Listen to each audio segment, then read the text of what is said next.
So for this recording, I'm gonna answer the recommended questions in the LMS. So the first question is, how comfortable do you feel in Maya this month compared to the previous months? Every month in Maya, I get more comfortable every time. Like for this month, I was able to, or at least towards the end of the month, I was able to do texturing by myself. Like I didn't have to keep going back to the videos I've watched just to remember where things were. It took me a while to find an offset, but after that, it was pretty easy to do everything myself. And the next question is, which project am I most proud of? I don't know if it's about this month specifically. This one was fun. I like the part where I was adding the lights finally. That was pretty cool for me. But my favorite project for this school entirely, I still like the Egyptian one. That one was pretty cool. And which part was the most challenging and why? When I first got into texturing, it was actually really hard to understand tileable textures. There was just a lot to digest from that, and it took a while, but now it's pretty easy. I'm finally glad that I'm able to do texturing comfortable. The only hard part is when Google or any texture sites don't have the material you're looking for, and or like it does but it's a watermark. That's mainly the hardest part, is finding the materials or textures that I actually want instead of settling for one that is close.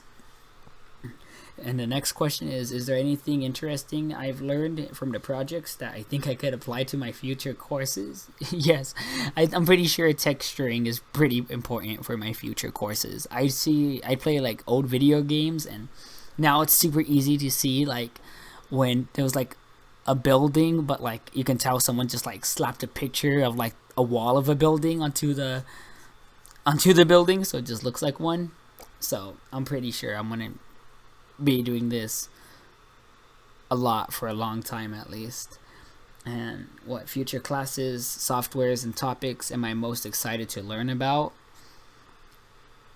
I can't wait to get into character animation to actually rig these characters to move, or I think we can create skeletons too. I don't know if we're gonna learn about that. I hope so.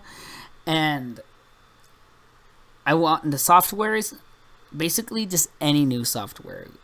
Every software I get excited for because they all do amazing things. I like the Substance Painter too. That one is my favorite. So okay, Maya, Substance, and then Photoshop.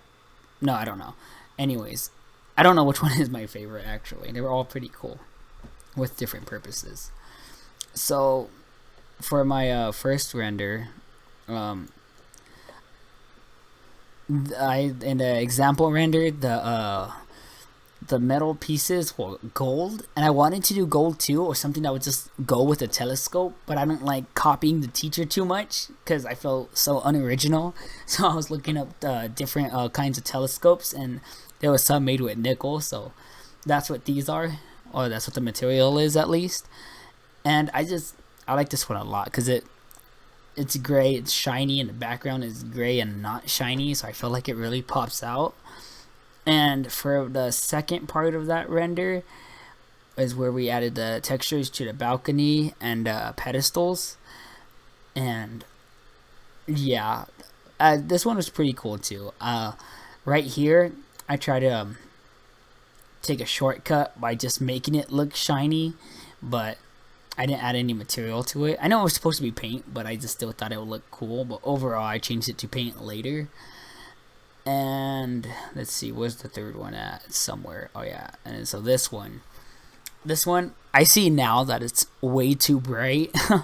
And what happened was, before I did this project, I was at a Funko museum, and they had this statue of Thanos, and like the lights were hitting him, and I actually thought the lights were pretty cool, so I was standing where the statue was, and I was looking at what lights were hitting him, and from the bottom there was a dim orange light hitting from the bottom, and then from the left side of him there was like a very white pinkish light hitting him, and then on the other side it was like a strong purple light hitting him. So I was like, oh, I'm gonna copy this for my next project. It has to be professional because the museum did it, but I made it like super bright. And let's see, this is the last render I've made right here. I still did the same color palette thing, except the balcony right here is like a whole lot darker instead of just shining in your face like right here. And I try to give it like that orange thing from the bottom, just like I saw in the museum. And then I dropped down the purple light a lot actually, and I didn't want the windows and the telescope to like blend, and I wanted this to pop out more, so I put a white light like directly above. Oh wait, I forgot, I gotta do it right here. All right, I put a white light like directly above the telescope just so it can pop a little bit.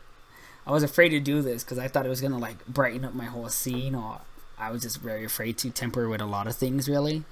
But overall, I'm pretty confident in it. I think it looks pretty good, at least from my standards. Again, I'm actually really proud about the candles, of how they actually look like candles now instead of just gray. And yeah, that's basically it. I can't find where to end the video. Oh, it's right here. See ya.